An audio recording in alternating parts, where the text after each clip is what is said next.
Why can my employer get away with not giving me things that it's promised to me if those things aren't written into an employment-related settlement agreement? I'm Richard Hiron, also known as the Hironator, and I'm an employment law solicitor. The reason why your employer would be able to get away with that is because the settlement agreement itself is often what we call the full and final agreement between you and your employer. What that means is that anything that is not included in that agreement in writing is not legally binding, so it can't be enforced in the future. So strictly speaking, if parts of your employment contract or contract of employment have not been included in the settlement agreement, your employer can't enforce those terms of your contract of employment against you. But likewise, if they have promised you a good reference, if they've promised you an announcement, or they've promised you some kind of payment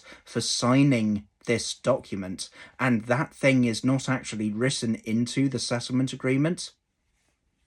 there's no need for your employer to then offer you that because it's not part of the full and final agreement. So the thing with this is that all of those emails or conversations happening around the edges of the settlement agreement that you might have been relying on will not be legally binding if what is said in those emails or those conversations is not actually written into the settlement agreement itself. So it is incredibly important to make sure that those promises that you have been given in those conversations or those emails are actually written into the document so that you can legally rely on those promises. I hope that's answered the question, but in the meantime, if you're finding a settlement agreement hard, bring it to Richard.